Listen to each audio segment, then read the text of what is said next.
समस्त अभ्यागत अतिथियों और प्रतिभागी बंधुओं को सादर नमस्कार। Shri Lal Bahadur Shastri degree college Gonda, Pompei college Aikala Mangaluru और मंगलुरु विश्वविद्यालय हिंदी अध्यापक संघ के संयुक्त तत्वावधान में ये गंगा कावेरी व्याख्यानमाला चल रही है।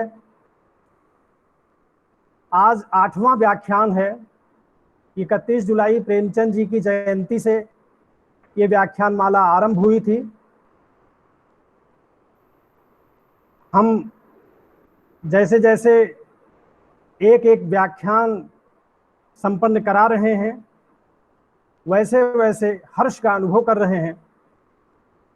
आज हमारे जो अतिथि वक्ता हैं, आदरणीय श्री विभूति नारायण राय जी, वो हमसे जुड़ चुके हैं। श्री लाल बहादुर शास्त्री डिग्री कॉलेज गोंडा की प्राचार्य महोदया डॉक्टर वंदना सारस्वत मैडम भी जुड़ी हुई हैं और पोम्पई कॉलेज एकला मंगलुरु के प्राचार्य महोदय भी संभवतः जुड़ गए हैं। आज के इस व्याख्यान पुष्प का उद्घाटन करने के लिए मैं श्री लाल बहादुर शास्त्री डिग्री कॉलेज की प्राचार्य डॉक्टर वंदना सारस्वत मैडम से निवेदन करूंगा कि वो अपना शुभकामना वक्तव्य देकर आज के इस व्याख्यान का शुभारंभ करें। डॉक्टर वंदना सारस्वत मैडम।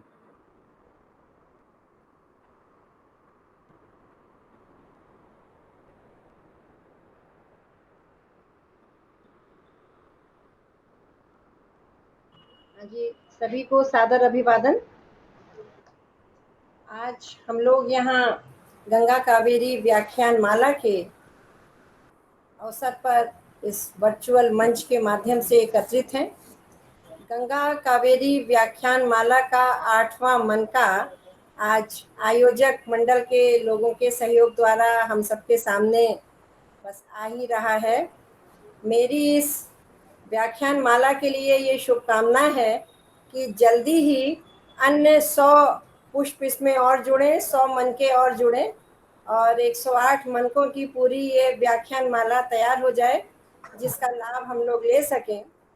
आज हमारे बीच में इसमें जुड़े हैं माननीय श्री विभूति नारायण जी, जो कि IPS पूर्व पुलिस महानिदेशक एवं पूर्व कुलपति महात्मा गांधी अंतर्राष्ट्रीय हिंदी विश्वविद्यालय वर्धा महाराष्ट्र से हैं और आज बहुत ही महत्वपूर्ण और बिल्कुल अनछुए विषय पे हम उनका विमर्श सुनेंगे। आज का विषय है पठनीयता का संकट और इतने अच्छे विषय पर व्याख्यान माला के आयोजन के लिए आयोजक मंडल के सदस्यों को, सभी लोगों को बहुत शुभकामनाएं। आयोजक मंडल में प्रमुख रूप से श्री लाल बहादुर शास्त्री डिग्री कॉलेज के हिंदी विभाग के अध्यक्ष डॉक्टर शैलेंद्र नाथ मिश्र जी और हिंदी विभाग के ही associate professor doctor Jaishankar Tiwari ji एवं साथ ही साथ श्री लाल बहादुर शास्त्री डिग्री कॉलेज गोंडा तथा जिनके बिना सहयोग के ये संभव नहीं हो सकता था, ऐसे डॉक्टर मंजुनाथ जी, जो कि मंगलुरु में पोम्पई कॉलेज एकला मंगलुरु में हिंदी विभाग के अध्यक्ष हैं और वहाँ के शिक्षक मंडल के सहयोग से आज इस व्याख्यान माला का आयोजन है, जो कि अनवरत पिछले जुलाई से चल रही है और 8वां आज मनका हम लोगों के सामने है। मेरी सभी इस व्याख्यान माला से जुड़े सभी आगंतुक, सभी विद्वान, सभी लोगों को बहुत बहुत अभिवादन, नमन और मैं इसकी सफलता की शुभकामना देती हूँ कि बहुत जल्दी ये माला पूरी हो 108 मनके की। इन्हीं शब्दों के साथ मैं अपनी बात को समाप्त करती हूँ। धन्यवाद। आयोजन मंडल के लोगों को, जिन्होंने मुझे यहाँ आज आप सब विद्वानों के बीच में बोलने का अवसर दिया। धन्यवाद। धन्यवाद मैडम, बहुत बहुत धन्यवाद। इसी क्रम में पोम्पे कॉलेज एकला मंगलुरु के प्राचार्य डॉक्टर पुरुषोत्तम के जी जुड़ चुके हैं क्या? Yes sir. हाँ, जुड़ चुके हैं।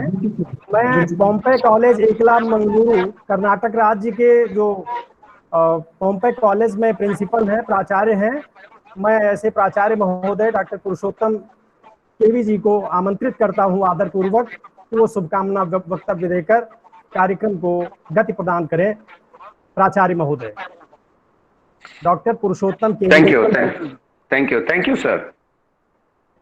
जी, Respected resource person of today's Ganga Kaveri Vyakhyan Mala 8th lecture series, Sri Vibhuti Narayan Rao, IPS, and organizers of this lecture series, Dr. Shailendra Mishra, Hindi Vibhag, Lal Bahadur Shastri Mahavidyalaya, Gonda, Uttar Pradesh, Principal Dr. Vandana Saraswat of Lal Bahadur Shastri College, and Dr. S.A. Manjunath, Adhyaksh Hindi Vibhag, Pompey College, Aikla. So today's this 8th lecture series, Dr. Shailendra ji and Dr. S.A. Manjunath ji have taken a very good topic, which is very relevant, very relevant today, that is Pataniyataka Sankat. We are all facing various problems in our day-to-day life regarding reading as well as understanding the subject. We are all in the digital world. Above 30-40 years age group, we are slowly adjusting towards this digital world. The youngsters, they are addicted with this digital world. We are getting information from various sources, maybe through social media, TV, or print media, and at the same time even this radio also. Sometimes we are getting very authentic information, sometimes we are getting very wrong information. I don't know today's resource person takes which topic, but what I understand, we are really facing the problem related to understanding certain issues and to judging certain issues, whether the information is right or wrong. And again, one more problem is today, the purity of the language. Sometimes we cannot understand this word is derived from which language. In India or all over world, there are number of thousands of languages people are using, and most of the language, almost all languages are not pure, mixed with many words. So with this, what I understand, the topic which you have taken is very relevant. I hope definitely today's resource person, Sri Vibhuti Narayan Rao, IPS, very experienced resource person, definitely he will enlighten us. I thank the organizers for giving the opportunities to be with you. Thank you, sirs. जी, बहुत बहुत धन्यवाद प्राचार्य महोदय। आपके शुभकामना वक्तव्य से हमारा उत्साह और बढ़ गया है और हम अपने कार्यक्रम को आगे ले चलते हुए श्री लाल बहादुर शास्त्री डिग्री कॉलेज के हिंदी विभागाध्यक्ष, जिनकी संकल्पना और प्रेरणा के परिणाम स्वरूप ये व्याख्यान माला अग्रगमन कर रही है, आदरणीय गुरुवर डॉक्टर शैलेंद्र नाथ मिश्र सर को मैं आदर पूर्वक आमंत्रित करता हूं कि वो शुभकामना स्वरूप वक्तव्य देने की कृपा करें। आदरणीय डॉक्टर शैलेंद्र नाथ मिश्र सर।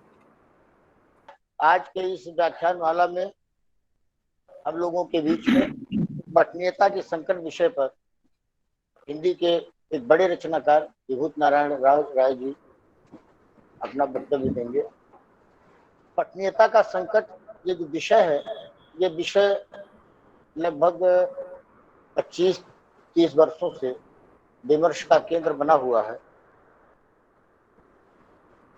20वीं शताब्दी के उत्तरार्ध में पुस्तक के मृत्यु की जब घोषणा हुई, उसके उपरांत लगातार इस पर चर्चा परिचर्चा होती रही।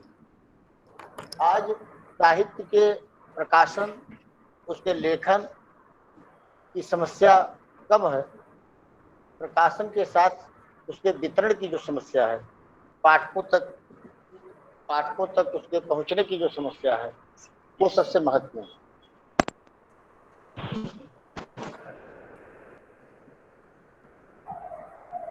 इस संकट के समाधान के लिए आज जिस व्यक्तित्व को, जिस हस्ताक्षर को हम लोगों के मध्य मंजुनाथ जी, विद्याशंकर जी के प्रयासों से हमारे बीच में जो रचनाकार से उपस्थित हैं, मैं उनका जो है स्वागत करता हूँ, हार्दिक वंदन अभिनंदन करता हूँ।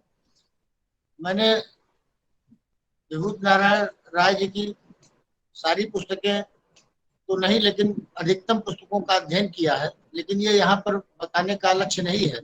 बताने का लक्ष्य यह है कि वो एक रचनाकार और एक कुलपति के रूप में हमारे तो सामने है ही है, लेकिन पठनीयता के संकट के व्यवहारिक पहलुओं का भी उन्होंने अपने जीवन में बहुत बेहतर समाधान किया। मुझे याद आ रहा है कि मैं दिल्ली में अपने शिक्षक संघ के राष्ट्रीय बैठक में आयोजन में गया था, तो वहाँ बगल में हमको एक पांडे जी पुस्तकों की जो है फुटपाथ पर ही पुस्तकें लगाकर जो है बहुत अच्छी पुस्तकें थी मिले, उनसे मेरा परिचय हुआ। तो ये पता लगा कि वो राय साहब ने ही उनको इस कार्य के लिए नियुक्त कर रखा है कि वो जहां जहां जाए उनको पूरा जो है फाइनेंशियल सपोर्ट भी आपके द्वारा किया जाता है, और उन्होंने जो है जगह जगह जो भी इस तरह के साहित्यिक आयोजन होते हैं वहां पर वो अपनी किताबों की पुस्तकें जो है रखने का प्रयास करते हैं। दूसरी चीज की जो मेरी जानकारी में है कि राय साहब ने अपने गांव में इस पठनीयता के संकट से निपटने के लिए अपने क्षेत्र के लोगों को एक पुस्तकालय भी जो है दिया है, जिसका सब कुछ दायित्व निर्वाह करते हैं, और वहां पर उन्होंने बहुत पहले से ही इस काम को कर रखा है। तो ये बड़ा व्यवहारिक प्रयोजन होगा हम लोगों का। ये केवल एक सैद्धांतिक आयोजन नहीं है हम लोगों का किसी रचनाकार के द्वारा जो बताया जाएगा। आज जो व्यक्तित्व हमारे पास है वो इन पठनीयता के संकट और साहित्य लेखन की प्रक्रिया से लेकर और उसके वितरण और उसके पाठकों को कैसे हम जोड़ें और कैसे साहित्य को बचाएं, क्योंकि आज साहित्य को बचाने का केवल एक तरीका है कि हम पठनीयता के संकट का समाधान कर सकें। बहुत बहुत धन्यवाद आज के इस आयोजन के लिए। मैं मंजुनाथ जी को, जयशंकर जी को और अपने दोनों संस्थानों के प्राचार्यों को आज अपना कीमती समय देने के लिए इस आयोजन के जो आज प्रमुख व्यक्तित्व हैं, मैं विभूत नारायण जी का स्वागत करता हूँ। बहुत बहुत धन्यवाद जी। धन्यवाद सर। अब जैसा कि मैं सभी प्रतिभागी बंधुओं का स्वागत करते हुए आज के जो मुख्य वक्ता हैं श्री विभूति नारायण राय जी, उनके बारे में मैं संक्षेप में आपको बता दूं। वैसे वो सुपरिचित नाम है, उनका परिचय एक लेखक के रूप में, एक प्रशासनिक व्यक्तित्व के रूप में और एक सोशल एक्टिविस्ट के रूप में, जैसा कि अभी सर ने बताया, वो किस तरह का है। राय साहब आज हमारे बीच में हैं, ये बहुत प्रसन्नता का विषय है जो हमसे जुड़े हुए हैं आज इस विषय पर बात करने के लिए। वो 70वें वर्ष में प्रवेश कर गए हैं, यानी उनका जन्म 1950 में हुआ और आजमगढ़ से गोरखपुर के मार्ग पर एक गांव पड़ता है जोकहरा, वहाँ उनका जन्म हुआ। उनकी शिक्षा दीक्षा विभिन्न जगहों पर हुई। वो हमारे गोंडा से बगल में बहराइच में भी शुरू में हाई स्कूल में रहे। बाद में उन्होंने बनारस हिंदू विश्वविद्यालय से स्नातक और इलाहाबाद विश्वविद्यालय से परास्नातक की परीक्षा पास की और फिर प्रतियोगी परीक्षा की तरफ वो मुड़ गए। फिर पीसीएस की परीक्षा उन्होंने पास की, जिला उद्योग अधिकारी हुए। 1975 में उन्होंने भारतीय पुलिस सेवा आईपीएस की परीक्षा उत्तीर्ण की और एसपी हुए। कई जगहों पर एसएसपी, डीआईजी और आईजी और अंत में पुलिस महानिदेशक के पद पर भी वो काफी समय तक उन्होंने सेवाएं दी। एक मोड़ ऐसा आया कि जब वो महात्मा गांधी अंतर्राष्ट्रीय हिंदी विश्वविद्यालय के कुलपति भी हुए 2008 में, और अपना पूरा टेन्योर पूरा करते हुए 5 साल 3 महीने लगभग उन्होंने 2014 में महात्मा गांधी अंतर्राष्ट्रीय हिंदी विश्वविद्यालय वर्धा के कुलपति के पद से सेवानिवृत्त हुए। साथियों, ये परिचय देने का काम मेरे लिए यह एक अर्थ में बहुत सहज भी है और दूसरे अर्थ में थोड़ा कठिन भी है। मैं बताना चाहता हूं कि मैंने उनके कृतित्व पर अनुसंधान कार्य किया है। वो एक मोहक किस्सागो हैं। अगर मैं ये कहूं कि वो एक अच्छे शोधकर्ता हैं या एक अच्छे सोशल एक्टिविस्ट हैं, उनका कौन सा रूप अधिक मुखर है, तो उनकी ख्याति एक वरिष्ठ उपन्यासकार के रूप में है। उनका घर उपन्यास सबसे पहले प्रकाशित हुआ था और घर उपन्यास के बाद शहर में कर्फ्यू उपन्यास आया। शहर में कर्फ्यू उपन्यास सांप्रदायिक दंगों से उत्पन्न समस्या पर केंद्रित है। इलाहाबाद में पुलिस अधीक्षक के पद पर रहते हुए जो दंगे उन्होंने देखे थे, उसी का रचनात्मक रूपांतरण उन्होंने शहर में कर्फ्यू में किया। इसी क्रम में उन्होंने किस्सा लोकतंत्र उपन्यास लिखा, जो भ्रष्टाचार की कहानी कहता है और हमारे लोकतंत्र का किस्सा रचनात्मक रूप में हमारे सामने प्रस्तुत करता है। बड़े दिलचस्प उपन्यास हैं। इसमें बहुत सारे हमारे साथी इन उपन्यासों का को पढ़ चुके होंगे, जाहिर है वो इस बात को समझ रहे हैं। तबादला उपन्यास उनका आया। किस तरह से तबादला उद्योग उत्तर प्रदेश में लंबे समय तक रहा और कमोबेश चला आ रहा है। ये भ्रष्टाचार की अमरबेल इतनी हरी और इसकी जड़ें इतनी गहराई में धंसी हुई हैं, ये सूख नहीं रही हैं। बड़ा दुखद है। वो एक रचनात्मक प्रतिफलन, रचनात्मक उत्तर इन चीजों का उनके कृतियों में हमें मिलता है। लोकतंत्र के जितने रूप हो सकते हैं वो हमें वहां मिलते हैं। और 2010 में उनका जो उपन्यास आया प्रेम की भूत कथा, तो इस तरह से एक छात्र नेता का रोजना मचा उनका व्यंग्य संग्रह है। इसके साथ ही साथ कथा साहित्य के 100 बरस, उनकी पुस्तक पूरे 20वीं शताब्दी के कथा साहित्य का एक समन्वित प्रयास है उनके द्वारा। वर्तमान साहित्य जैसी पत्रिका का उन्होंने 2 दशक तक संपादन कार्य किया और उसके जो शताब्दी विशेषांक, महाविशेषांक निकले, उन्होंने हिंदी साहित्य के इतिहास में एक महत्वपूर्ण योगदान दिया है। राय साहब को इस तमाम जो साहित्यिक योगदान है, इसके लिए हिंदी दुनिया और हिंदी के बाहर की जो दुनिया है, चाहे वो उर्दू की हो और चाहे देश में जो हिंदीतर क्षेत्र है और वहाँ की जो दुनिया है, एकेडमिक दुनिया, साहित्य की दुनिया, सभी लोग राय साहब को बखूबी जानते हैं। इसलिए बहुत ज़्यादा मैं विस्तार से इस पर बात न करते हुए, मैं कुलपति के रूप में जब उन्होंने कार्यभार ग्रहण किया तो तमाम लोग कहते थे कि भाई ये तो प्रशासनिक सेवा के व्यक्ति को कुलपति बना दिया गया है। और वैसे तो महात्मा गांधी अंतर्राष्ट्रीय हिंदी विश्वविद्यालय के संस्थापक कुलपति ही अशोक वाजपेयी जी थे, जो आईएएस रहे। तो लेकिन जब राय साहब को कुलपति बनाया गया तो ये लोगों का ध्यान आकृष्ट करने वाली बात थी। लेकिन सर्च कमेटी ने उन्हें जिस रूप में चुना था, उन्होंने वो करके दिखाया। केवल 4 संकुल थे उस समय महात्मा गांधी अंतर्राष्ट्रीय हिंदी विश्वविद्यालय में, लेकिन राय साहब ने अपने समय में जिस तरह से ढांचागत विकास किया और जिस तरह से उसकी आत्मा, चाहे वो हिंदी समय .com के संवर्धन की बात हो और चाहे हिंदी समय जैसे कार्यक्रम को एक विमर्श चलाने की बात हो, या वहां पर जो वर्धा के लोग हैं, आसपास के लोग हैं जो जुड़े हुए हैं, वो जानते हैं कि एक कुलपति के रूप में उनकी सक्रियता किस तरह रही है। अपने गांव जोकहरा में उन्होंने जिस तरह से एक पुस्तकालय खड़ा किया, वो उन्होंने एक आईना दिखाया है बहुत सारे पढ़े लिखे लोगों को, जो गांवों से निकलकर अलग अलग उच्च पदों पर पहुंच जाते हैं और उसके बाद अपने गांव की तरफ मुंह उठाकर भी नहीं देखते, कभी ये नहीं देखते कि हमारा कोई दायित्व भी बनता है अपने गांव के प्रति। उन्होंने अपने गांव में एक बहुत बड़ा पुस्तकालय बनाया। मैं तो अनुसंधान के क्रम में उस पुस्तकालय में गया और कई रातें मैंने वहाँ जो है मैं ठहरा और उस पुस्तकालय में किताबों का अध्ययन किया। ये प्रेरणास्पद बात है। और आज हम, जैसा कि अभी आदरणीय विभागाध्यक्ष महोदय ने कहा कि एक ऐसे एक्टिविस्ट जो स्वयं पठनीयता के संवर्धन के लिए जिन्होंने काम किया है, उनसे ही जब हम इस विषय पर सुनेंगे तो ये बहुत सुखद और प्रीतिकर होगा।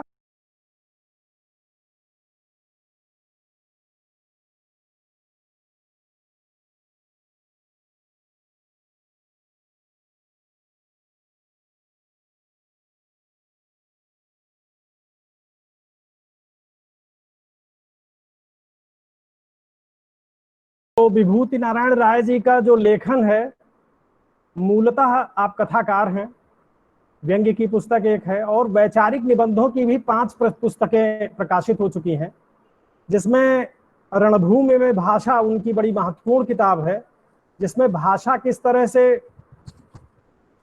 अपना अलग अलग तेवर ग्रहण करती है और भाषा का इस्तेमाल किस तरह से राजनेता करते हैं और अधिकारी करते हैं और समाज के अलग अलग हिस्से के लोग करते हैं, इसका बहुत सुंदर चित्रण उसमें किया गया है। इसके अलावा फेंस के उस पार, पाकिस्तान के बारे में उन्होंने ये किताब लिखी है, फेंस के उस पार।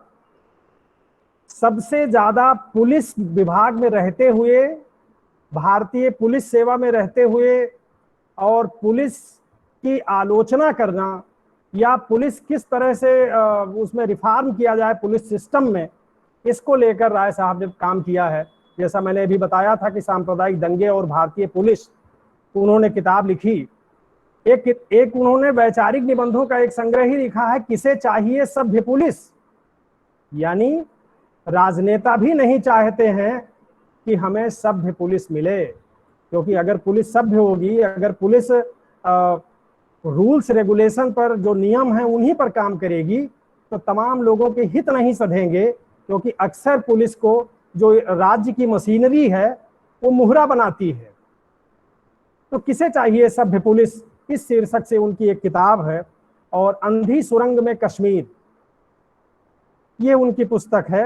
और पाकिस्तान में भगत सिंह।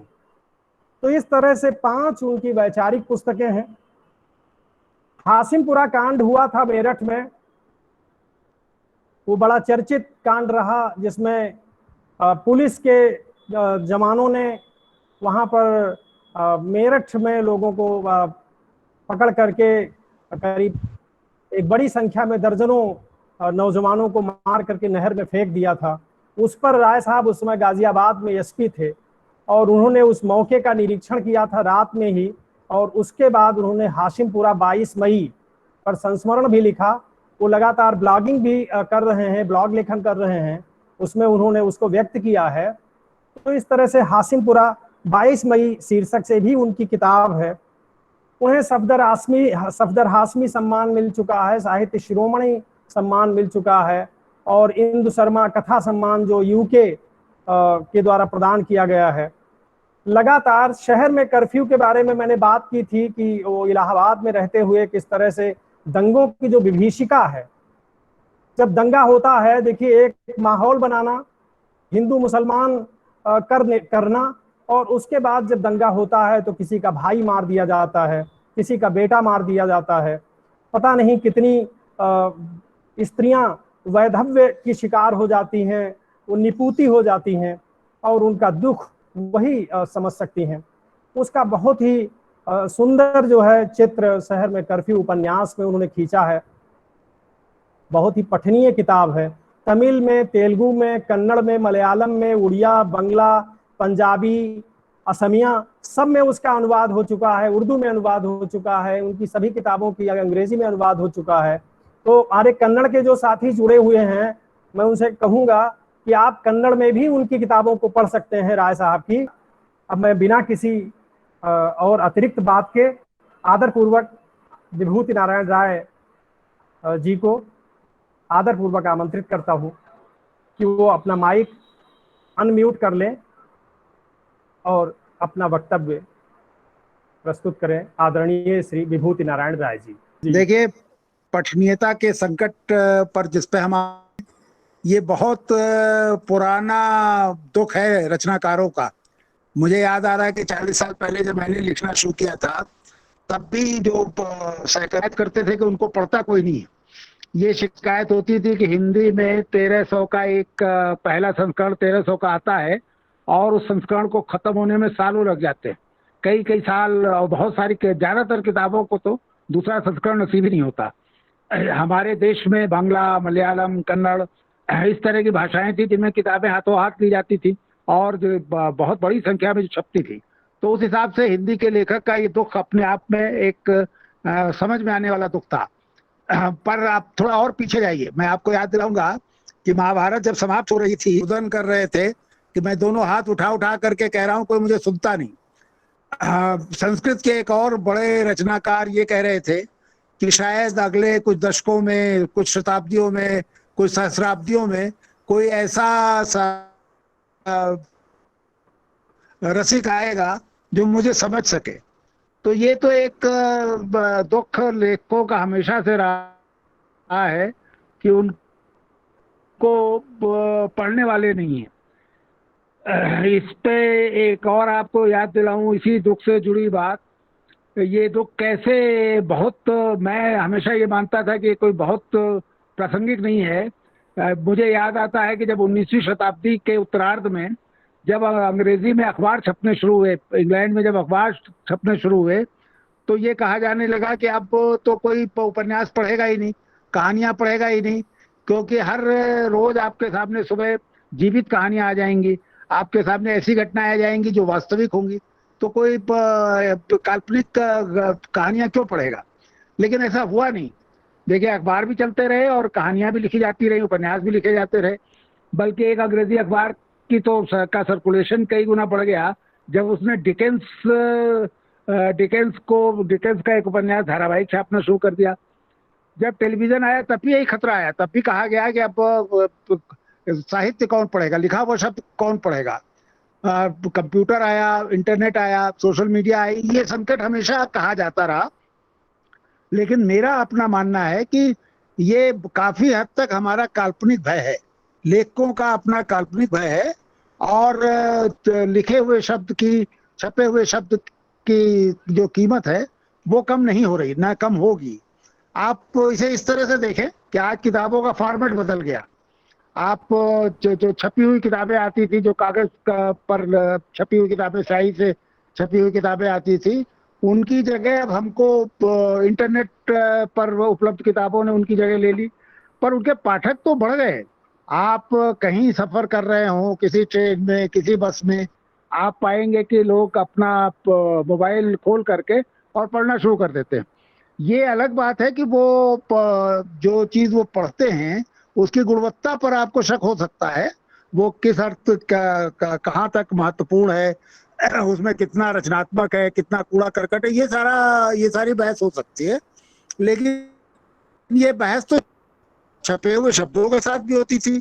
जो किताबें हम पढ़ते थे या लोगों को पढ़ते हुए देखते थे, जरूरी नहीं था कि वो गुणवत्ता में वो किताबें कोई बहुत महत्वपूर्ण रही हों। हम घटिया किताबें पढ़ते थे। बल्कि हिंदी में तो आपको याद होगा, आप में से बहुत सारे लोग सजग पाठक हैं, याद होगा कि एक उपन्यास छपा मेरठ से जिसका नाम था वर्दी वाला गुंडा, और उसकी 5 लाख प्रतियों का पहला संस्करण आया। जबकि प्रेमचंद तो मुझे लगता है कि पूरा उनका वो उठा लें तो बहुत सारी किताबों के तो अब तक मिला करके 5 लाख संस्करण, 5 लाख प्रतियां नहीं छपी होंगी। तो ये पढ़ने का एक स्वरूप बदला। अब बहुत, जैसे मैं खुद अब किताबों से ज्यादा मैं नेट पे पढ़ता हूँ, लेकिन नेट पर मैं महत्वपूर्ण चीजें पढ़ता हूँ क्योंकि उस तरह की मेरी एक रुचि बन गई है। तो यही सुरुचि अगर हम विकसित कर सकें अपने पाठकों के बीच में, तो मैं समझता हूं कि ये कोई बहुत मुश्किल चीज नहीं है। हम छपी हुई प्रिंटिंग प्रेस से निकली हुई किताबों की जगह ऑनलाइन किताबें पढ़ सकते हैं। तो ये तो एक पहलू हुआ जो मैं खुद, मेरा अपना विश्वास है कि पठनीयता का संकट काफी हद तक हमारे से मेरा मतलब है रचनाकारों का, लेखकों का के अंदर का जो भय है उससे निर्मित संकट है। हम खुद सोचे हम क्या ऐसा लिखते हैं जो पाठकों से अपने को पढ़वा सके। मैं तो इसे बहुत बड़ी चुनौती मानता हूँ किसी भी लेखक के लिए। मेरे समझ से सबसे बड़ी चुनौती यही है कि वो लिखवा सके ऐसा जिसे दूसरा पढ़े, जो अब ऐसा लिखे जो जिससे वो दूसरों से अपने को पढ़वा सके। ये एक बहुत बड़ी चुनौती है। हम में से ज्यादातर ऐसा नहीं लिखते हैं। ज्यादातर लोग इस लायक नहीं लिखते हैं कि उनकी किताबों का दूसरा संस्करण आए, इसलिए वो रोना शुरू कर देते हैं कि साहब देखिए ये प्रकाशक हमारी किताबें बेच नहीं रहा, प्रकाशक रॉयल्टी नहीं दे रहा, प्रकाशक पाठकों तक पहुंचा नहीं रहा। पर ये संकट बहुत बहुत कुछ हमारा अपना निर्मित संकट है। अभी आपके विभागाध्यक्ष जी ने एक टिप्पणी, एक सूचना दी और तिवारी जी ने भी कहा कि मैंने अपने गांव में एक पुस्तकालय बनाया। दरअसल इस पुस्तकालय बनाने का जो विचार था वो मेरे मन में इसी उधेड़ बुन से आया। मुझे लगा कि जो ये पढ़ने की संस्कृति खत्म हो रही है, तो एक लेखक का फर्ज ये भी होना चाहिए कि वो पाठकों को वापस किताबों की तरफ लाए। एक एक्टिविस्ट का भी रोल एक लेखक को निभाना पड़ेगा। हम किताबें लेके पाठकों तक जाएंगे और पाठकों के सामने रखेंगे। मुझे लगता है कि पाठक उन किताबों को पढ़ेंगे। और अपने गांव का मैं अनुभव आपको बता सकता हूँ। गोंडा से बहुत दूर नहीं है, आप में से कोई जाकर के उसका इस्तेमाल कर सकता है, देख सकता है उस पुस्तकालय का। रोज लगभग 50-60 प्रतियां, 50-60 पुस्तकें वहां से इशू होती हैं और 50-60 पुस्तकें वहां पर जमा की जाती हैं। क्योंकि संसाधन की हम लोगों के पास कमी थी, कोई सरकारी संस्थान था नहीं, तो मांग जांच करके लेखकों से, प्रकाशकों से, दूसरे मित्रों से मांग जांच करके किताबें इकट्ठी की गई। और आज स्थिति ये है कि 25 वर्षों में लगभग 40,000 किताबें वहां पर इकट्ठी हो गई। तो ये एक छोटा सा मेरी तरफ से प्रयास था, एक लेखक की तरफ से, कि मैं पाठकों को पढ़ने के लिए अच्छी पुस्तकें उपलब्ध भी कराऊं। ये फर्ज हमारे सभी रचनाकारों का है कि वो पाठकों तक ऐसी पुस्तकें पहुंचाएं जो पाठक पढ़े, जो अपने को पाठकों से पढ़वा ले। और प्रकाशकों का भी दायित्व है कि भाई पुस्तकें, देखिए पुस्तकें पढ़ता कौन है? पुस्तकें ज्यादातर मिडिल क्लास के लोग पढ़ते हैं, मध्य वर्ग के लोग, मध्य इनकम ग्रुप के लोग पढ़ते हैं। वो जाहिर है कि बहुत महंगी किताबें नहीं खरीद सकते। किताबें आपको रखनी पड़ेंगी उस सीमा में जो एक मध्यवर्गीय पाठक की पहुंच के अंदर हो। और आप अनाप शनाप इतनी कीमतें रख दें और आपका लक्ष्य सिर्फ ये हो कि किसी तरह सरकारी खरीद में आपकी किताबें आ जाए, किसी तरह लाइब्रेरियों में उनको आप गलत तरीके से उनको लाइब्रेरियों में भर दें और उसके बाद आप भूल जाएं। उसके बाद एक पुस्तक की जिसकी 10 प्रति आपने एक लाइब्रेरी में बेची है, आपको इसकी भी चिंता ना रहे कि उन 10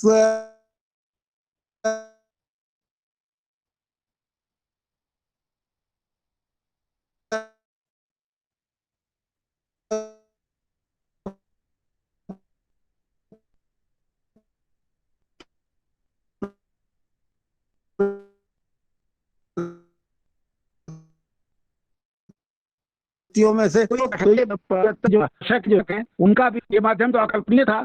आज अगर ये कोविड ना आता, अगर कोविड ने हमारी जिंदगी थाम ना दी होती, तो हो सकता है अब से 10 साल बाद हम इस तरह बात करते होते। ये टेक्नोलॉजी जो दुनिया के दूसरे हिस्सों में पहले पहुंच चुकी, हमारे यहाँ मजबूरन अब हमें लाना पड़ा और इस कोविड के चक्कर में हम इस टेक्नोलॉजी के सहारे एक दूसरे से बात कर रहे हैं। तो ये हमें ये भी सोचना पड़ेगा कि आखिर जो पुस्तकों का जो अभी फॉर्मेट है, जिसमें एक पुस्तक के लिए कागज का उत्पादन होता है, फिर वो पुस्तक कोई लेखक लिख के देता है, फिर वो कहीं छपती है, छप के फिर वो वितरकों के जरिए पहुंचती है, एक लंबा प्रोसेस है। किताबों का ये फॉर्मेट अब बहुत दिनों तक नहीं चलेगा। जैसे हमने तकनीक के सहारे आपस में बातचीत करना शुरू किया है, उसी तरह तकनीक के सहारे अब हमें पढ़ना भी शुरू करना पड़ेगा। हम दूसरे माध्यम से पढ़ेंगे। किताबें होंगी, किताबें नहीं समाप्त होंगी, किताबें होंगी, सिर्फ ये होगा कि वो किताबें एक दूसरे माध्यम से पढ़ी जाएंगी। हमारे पास अगर आप में से, अब तो मुझे नहीं लगता कि यहाँ बैठे हुए लोगों में शायद ही कोई ऐसा होगा जो इंटरनेट का इस्तेमाल नहीं करता होगा। मेरे जैसा आदमी जो इंटरनेट से बहुत सारी चीजें सीखता है, इंटरनेट के जरिए बहुत सारी चीजें, अपनी चीजें दूसरों तक पहुंचाता है, जब मैं कर सकता हूँ तो आप में से ज्यादातर लोग युवा हैं, आप निश्चित करते होंगे। आप आज जाके देखिए तो लाखों की तादाद में पुस्तकें इंटरनेट पे पड़ी हुई हैं, और इतना आसान है उन तक पहुंच बनाना, उनको पढ़ना, उनको पढ़ करके उनके बारे में अपनी राय अपने मित्रों तक पहुंचाना, जो पहले बहुत मुश्किल था। पहले एक तो किताबें महंगी थी, फिर किताबों की पहुंच नहीं थी। गोंडा जैसी जगह में, दिल्ली में क्या छप रहा है आपको पता ही नहीं चलता था, आप तक वो पुस्तकें पहुंचती ही नहीं थी। अब आप दुनिया भर में कहीं भी कोई अच्छी किताब छप रही हो, आप इंटरनेट के माध्यम से वहां तक पहुंच वो बना सकते हैं। ज्यादातर किताबें जिनका, खासतौर से जिनका कॉपीराइट समाप्त हो गया है, ज्यादातर किताबें मुफ्त में उपलब्ध हैं। हम उनमें जा करके उन्हें पढ़ सकते हैं, उनको सेव कर सकते हैं, उनको प्रिंट आउट निकाल सकते हैं, अपने मित्रों तक उनको फॉरवर्ड कर सकते हैं। तो ये तो एक अद्भुत दुनिया हमारे सामने खुल रही है। देखिए, जब मैं हिंदी विश्वविद्यालय वर्धा का कुलपति था तो मुझे किसी मेरी मित्र ने, जो अमेरिका में रहती थी, वहां से एक पत्रिका निकालती थी, उन्होंने मुझे सलाह दी कि हिंदी का जो प्रचुर साहित्य है, इसको इंटरनेट पे अगर डाल दिया जाए तो ये दुनिया भर में पहुंच सकता है, और अमेरिका में बैठ करके भी मैं पढ़ सकती हूँ, या इटली में बैठा हुआ कोई पढ़ सकता है। मैंने उनकी सलाह पर जहां जैसे ही थोड़ा बहुत गौर किया, मुझे लगा तो ये तो एक अद्भुत बात है, हमें करना चाहिए।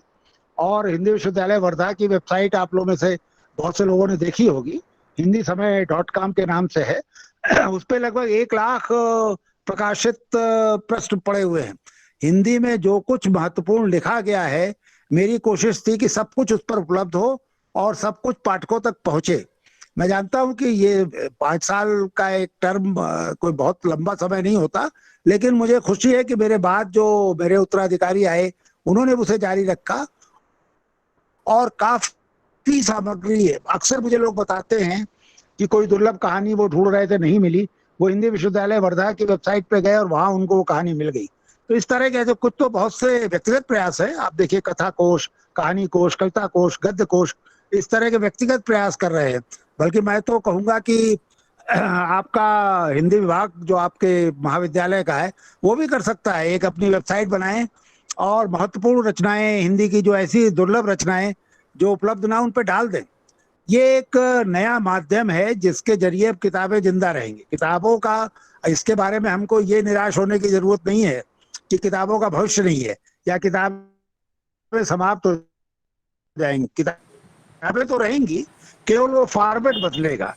अब आप बजाय एक छपे हुए पेज, पृष्ठ पर छपी हुई पुस्तकों के की जगह आप इंटरनेट पर किताबें पढ़ेंगे। ये एक अलग बात है कि हमारे जैसे लोग जो एक खास तरह की गंध, एक खास तरह के स्पर्श के आदी थे, किताबें सिर्फ हम पढ़ते नहीं थे, किताबें हम छूते थे, किताबें महसूस करते थे, किताबों को सूंघते थे, किताबों के बीच सिर्फ बैठे रहते थे तो हमें बहुत आनंद आता था। तो ये सारी चीजें हमारी, ये आदतें बदलेंगी। अब हम किताबों को तकिए पर सिर टकाए लेट करके नहीं पढ़ सकते। अब हम सफर करते समय उस तरह नहीं पढ़ सकते जिस तरह पहले पढ़ते थे। लेकिन ठीक है, हम इससे पढ़ेंगे, किताबें रहेंगी, रचनाकार रहेंगे, पाठक रहेंगे, केवल वो माध्यम बदल जाएगा। रचनाकारों का पाठकों तक पहुंचने का माध्यम बदल जाएगा। तो ये जो पठनीयता का संकट है, मेरा अपना मानना है, एक रचनाकार के हैसियत से मेरा अपना मानना है कि ये रचनाकारों के लिए चुनौती है। इसके लिए पाठकों को आप दोषी मत ठहराएं। ये मत कहें कि लोगों ने पढ़ने की आदतें छोड़ दी हैं, लोग टेलीविजन देख रहे हैं, लोग इंटरनेट पे अपना समय बर्बाद कर रहे हैं। ऐसा नहीं है। पहले भी, मैं तो आपको 40 साल पहले की याद दिला रहा हूं, जब मैंने लिखना शुरू किया था, तब भी 1100 का एक एडिशन निकलता था हिंदी का। हिंदी में किसी भी पुस्तक का पहला 1100 से ज्यादा का नहीं निकलता था, और उसे भी खत्म होने में कई कई साल लग जाते थे। तो ये कोई निराशाजनक बात नहीं है। हमें ऐसा लिखना पड़ेगा जो अपने पाठकों को पढ़वा सके, और पाठकों में ऐसी सुरुचि पैदा करनी पड़ेगी ताकि वो भेद कर सकें, वो एक अच्छा और एक बुरा इन दोनों के बीच में भेद कर सकें। तो ये कोई बहुत मुश्किल काम नहीं है। ये बात सही है कि ये पहले भी बहुत ज्यादा हिंदी में पाठक नहीं होते थे और अब भी नहीं होंगे। हालांकि देखिए, इसमें एक मजेदार तथ्य ये भी है कि हिंदी के अखबारों की प्रसार संख्या इतनी बढ़ गई है कि दुनिया के 10 सबसे ज्यादा बिकने वाले अखबारों में 3 हिंदी के हैं। ये आप क्या इसकी कल्पना कर सकते हैं? ये सिर्फ इसलिए कि हिंदी भाषी बहुत हैं, हिंदी भाषी समाज में साक्षरता बहुत तेजी के साथ बढ़ी है, अखबार हर जगह पहुंचने लगे हैं। तो आप ये देखिए, ये कितनी आशाजनक बात है। ये अलग बात है कि उन अखबारों में साहित्य अब गैर जरूरी हो गया है। उन अखबारों में भी जो कुछ छप रहा है, जैसे एक अखबार आप उठाइए 12 पेज का, तो आपको 15-20 मिनट स्कैन करने के बाद आपके समझ में आता है कि इसमें कोई बहुत खास नहीं है पढ़ने के लिए। आप उसे 15 मिनट में एक अखबार खत्म करके फेंक सकते हैं। वह दुर्लभ होगा, बहुत कम होगा किसी दिन आपको कोई महत्वपूर्ण चीज मिले और आप उसे गहराई से डूब के पढ़ सकें। लेकिन फिर ये इससे यहाँ पर मैं वही कहूंगा कि ये एक संकट पाठक का नहीं है, ये हम जो रचनाकार हैं उनका संकट है कि वो ऐसा लिखें कि पाठक उनको पढ़े और पाठक वो जब वो पढ़ना शुरू करे तो छोड़ के भाग ना पाए। और ये हम रचनाकारों का ये भी दायित्व है कि हम लोगों में समझ पैदा करें, सुरुचि पैदा करें, अच्छा पढ़ने की तमीज पैदा करें। और हालांकि ये एक दूसरी बहस हो जाएगी कि लेखक किस हद तक एक्टिविस्ट होना चाहिए। मैंने जो अपना अनुभव बताया पुस्तकालय खोलने का, तो मैंने तो इसी भावना से किया कि मैं सिर्फ लिख के मेरा कोई अर्थ नहीं है, मैं किताबें पाठकों तक पहुंचाऊं। तो हमारे लेखक मित्र भी कर सकते हैं, हमारे रचनाकार भी कर सकते हैं, कुछ नहीं तो जो खासतौर से साहित्य के अध्यापक है वो कर सकते हैं कि अपने छात्रों में आप आइडेंटिफाई करें, आप शिनाख्त करें कौन से बच्चे अच्छा साहित्य पढ़ने के लिए किनके अंदर ललक है, कौन प्रेमचंद से शुरुआत करना चाहता है, कौन पूरी एक जो परंपरा है वो सिर्फ हिंदी की नहीं विश्व साहित्य की उससे अवगत होना चाहता है। तो उसे धीरे धीरे आप अच्छी किताबें, अच्छी पत्रिकाएं देना शुरू करें। ये भी एक अफीम की तरह है, एक बार अगर आप लत लगा देंगे असत साहित्य की, अच्छे साहित्य की, तो फिर वो छोड़ नहीं पाएगा। जिस तरह कूड़ा साहित्य के पाठक बहुत हैं और आप इंटरनेट पे भी देखते हैं और पहले भी देखते हैं। और जैसा मैंने अभी आपसे निवेदन किया कि वर्दी वाला गुंडा उपन्यास की 5 लाख प्रतियां छपी थी पहले संस्करण की, तो बहुत लोग हैं जो इस तरह की चीजें पढ़ते हैं। लेकिन अच्छा पढ़ने वाले भी कम नहीं है और अच्छे पढ़ने वालों को भी तैयार किया जा सकता है। क्योंकि आज जो मेरे श्रोता हैं ये ज्यादातर इसमें अध्यापक हैं और साहित्य के अध्यापक हैं, हिंदी भाषा और साहित्य के अध्यापक हैं। और एक बड़ी सुखद बात यह है कि हिंदी भाषी क्षेत्र से गंगा से कावेरी तक आप लोग पहुंचे हैं। तो ये आपका भी एक फर्ज होना चाहिए कि अपने वेतन का 1% कम से कम हर महीने हिंदी की अच्छी पत्रिकाएं खरीदने के लिए, अच्छी पुस्तकें खरीदने के लिए खर्च करें। और उनमें से कुछ अपने छात्रों में, हर साल आपके जो 40-50 नए छात्र आपके पास आएंगे, आप उन पर पाएंगे कि उसमें 4-5 तो निश्चित ही ऐसे होंगे जिनको ग्रूम किया जा सकता है, जिनको तैयार किया जा सकता है। तो आप उन्हें अगर किताबें और पत्रिकाएं देते रहें, उनको पढ़ने के लिए प्रोत्साहित करते रहें, बच्चों से बैठा करके हफ्ते 10 दिन में एक बार बात करें कि उन्होंने क्या पढ़ा है, क्यों उन्हें अच्छा लगा, क्यों उन्हें अच्छा नहीं लगा, तो ये एक अपना एक बड़ा योगदान आपका होगा। बहरहाल आज मैं क्षमा चाहता हूँ कि मैं जहाँ हूँ यहाँ से थोड़ा कनेक्टिविटी की समस्या थी, तो आपका ज्यादा समय तो इसी में लग गया एक जगह से दूसरी जगह बदलने के लिए। लेकिन फिर भी कुछ बातें मैं आपसे कर सका। और मैं प्रधानाचार्यों का, हिंदी विभागाध्यक्षों का और तिवारी जी का, इन सब का आभारी हूँ कि इन्होंने ये अवसर दिया, मैं आपके बीच आ सका।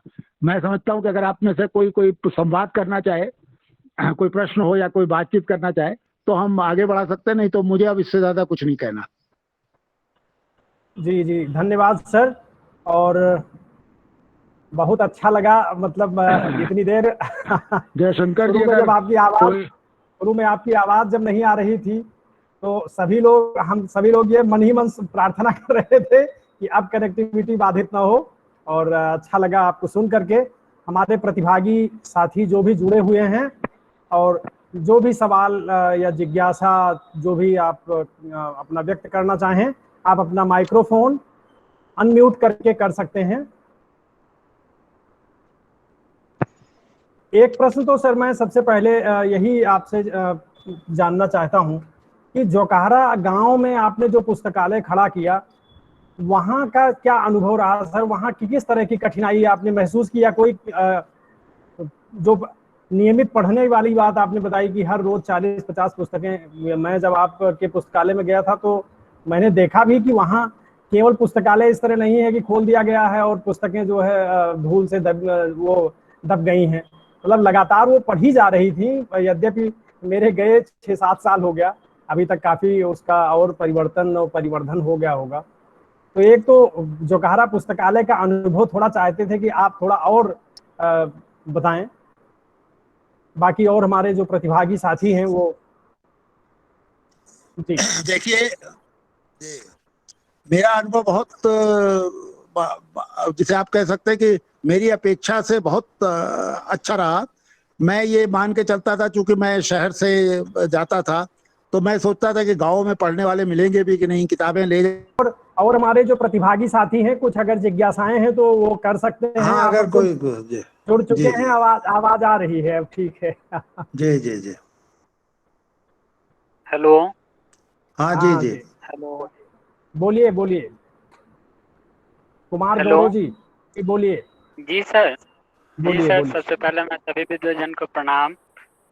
और सर, मैं एक बात, मुझे एक चीज पूछनी भी है और एक बात कहनी भी है।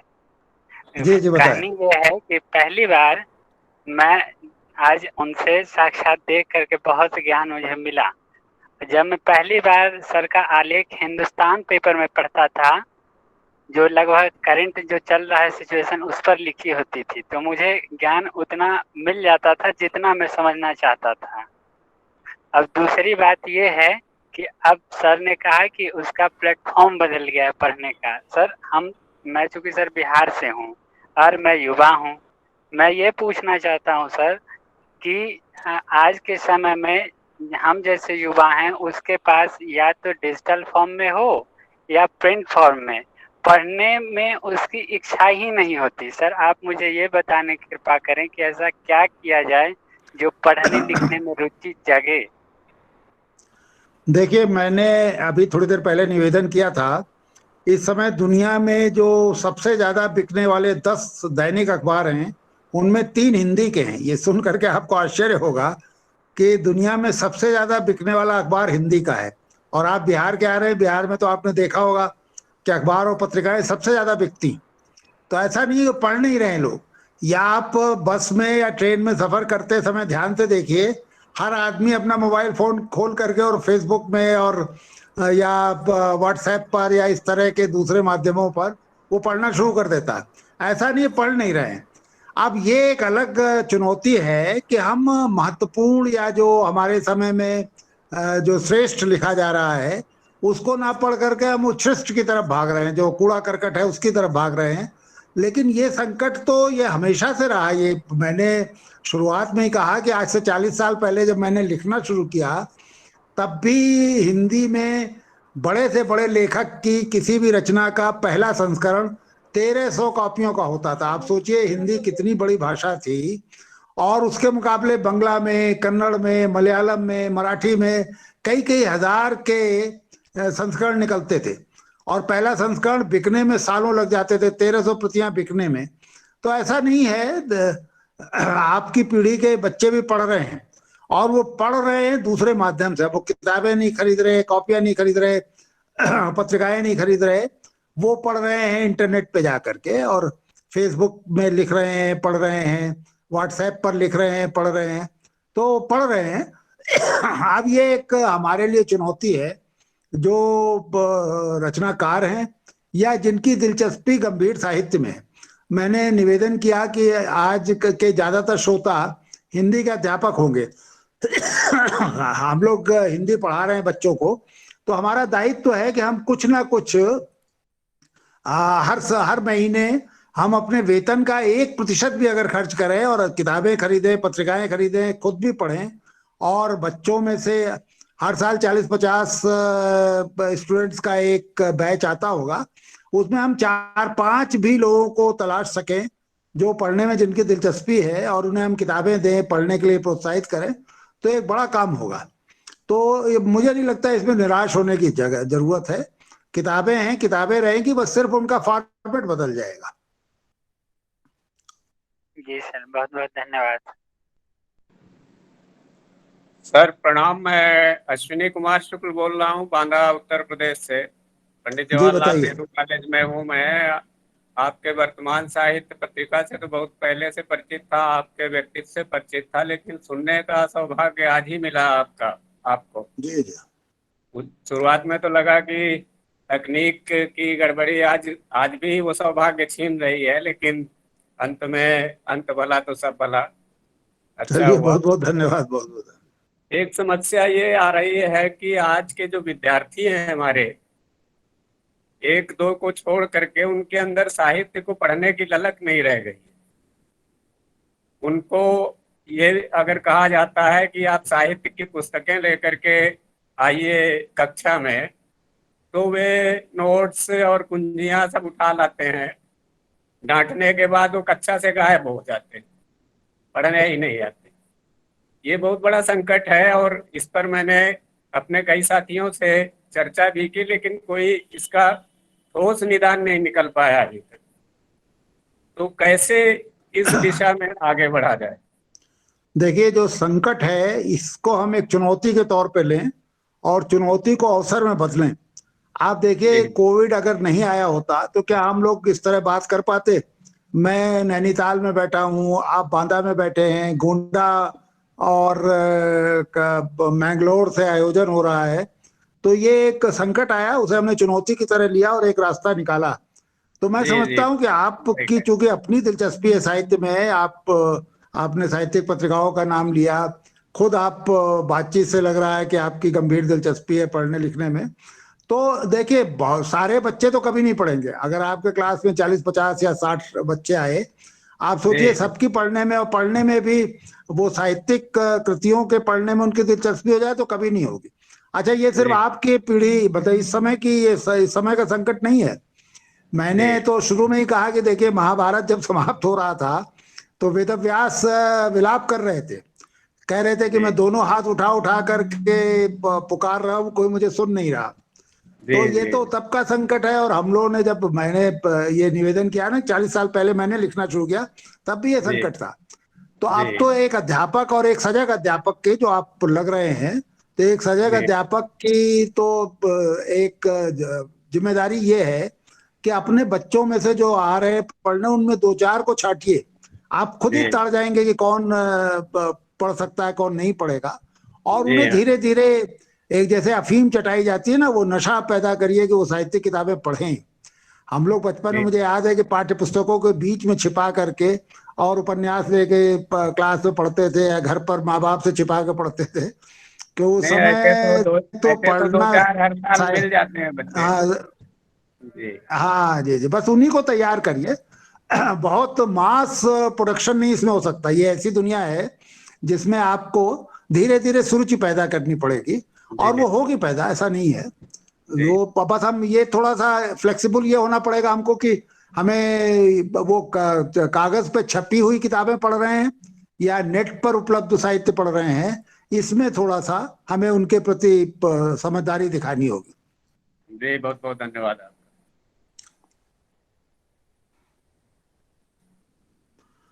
ठीक है भाई तिवारी जी, मुझे लग रहा है कि अब प्रश्न नहीं बचे।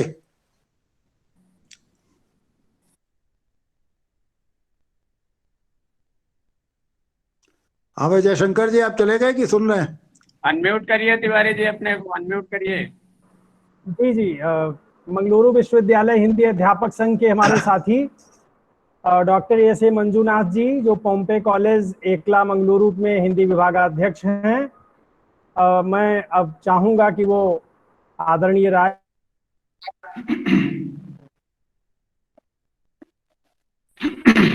साथियों, सभी को नमस्कार। मैं डॉक्टर मंजुनाथ, बॉम्बे कॉलेज आइकला जो मंगलोर के पास है, वहाँ हिंदी अध्यापक हूँ। और यह गंगा कावेरी व्याख्यान माला जो श्री लाल बहादुर शास्त्री महाविद्यालय गोंडा तथा बॉम्बे कॉलेज आइकला मंगलूर एवं मंगलूर विश्वविद्यालय हिंदी अध्यापक संघ यहास मंगलूर के तत्वावधान में आयोजित है।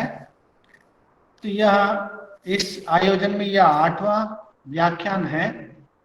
तो इस व्याख्यान में हमारे साथ जुड़कर हमें मार्गदर्शन किया और पठनीयता की समस्या क्या होती है या संकट क्या होते हैं, उन सभी विचारों के बारे में हमारा ज्ञान आकर्षित किया है। तो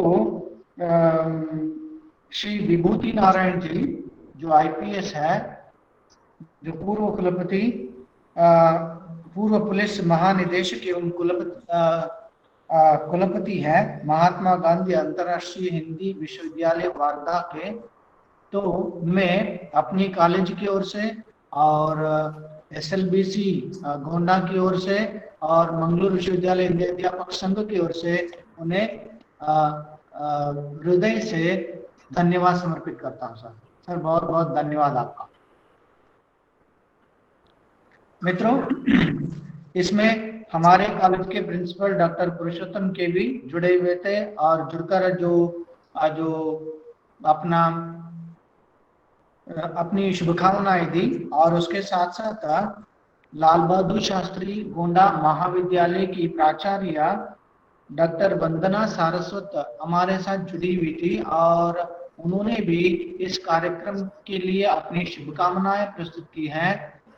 और उसके साथ साथ हमारे साथ जो हमारा मार्गदर्शन करते आ रहे हैं doctor Shailendra Nath Mishra, associate professor HOD of Hindi, Shri Lal Bahadur Shastri महाविद्यालय गोंडा, इनका भी मैं हृदय से आभार व्यक्त करता हूं और बहुत बहुत धन्यवाद प्रकट करता हूं। और इस आयोजन के साथ हमारे साथ जुड़े हुए हैं हमारे मित्र डॉक्टर जयशंकर तिवारी जो एसोसिएट प्रोफेसर है हिंदी विभाग के, जो एसएलबीसी श्री लाल बहादुर शास्त्री महाविद्यालय गोंडा के इस कार्यक्रम के जो आयोजन में हमारे साथ निभाते रहते हैं, इनका भी मैं हृदयपूर्वक धन्यवाद समर्पित करता हूं। और हमारे इस 8वें व्याख्यान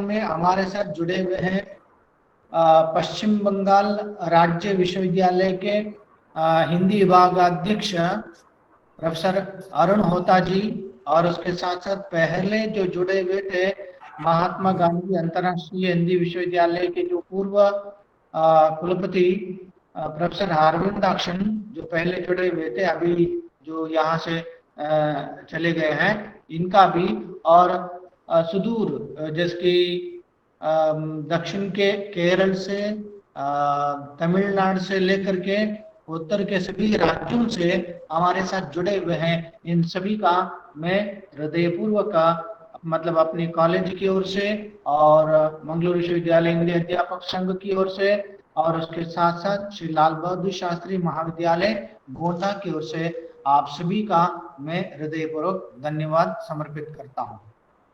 तो मित्रों, इसके साथ यह इस महीने का तीसरा व्याख्यान है और इस महीने का अंतिम व्याख्यान होगा, जिसकी निराला और सरोज स्मृति पर इस व्याख्यान के अतिथि वक्ता होंगे डॉक्टर अवधेश कुमार, आचार्य हिंदी एवं तुलनात्मक भाषा विभाग, महात्मा गांधी अंतर्राष्ट्रीय हिंदी विश्वविद्यालय वर्धा के, जो यह व्याख्यान 24 तारीख, इसी महीने के 24 तारीख को गुरुवार को इसी समय पर होगा। इस व्याख्यान के लिए मैं आप सभी का स्वागत करता हूं। तिवारी जी। जी। तो अभी धन्यवाद ज्ञापित किया डॉक्टर एस.ए. मंजुनाथ जी ने।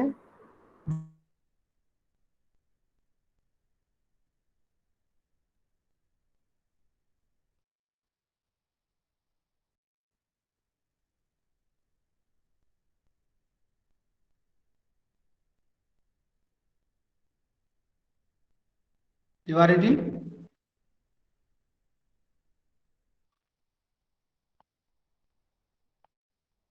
अच्छा।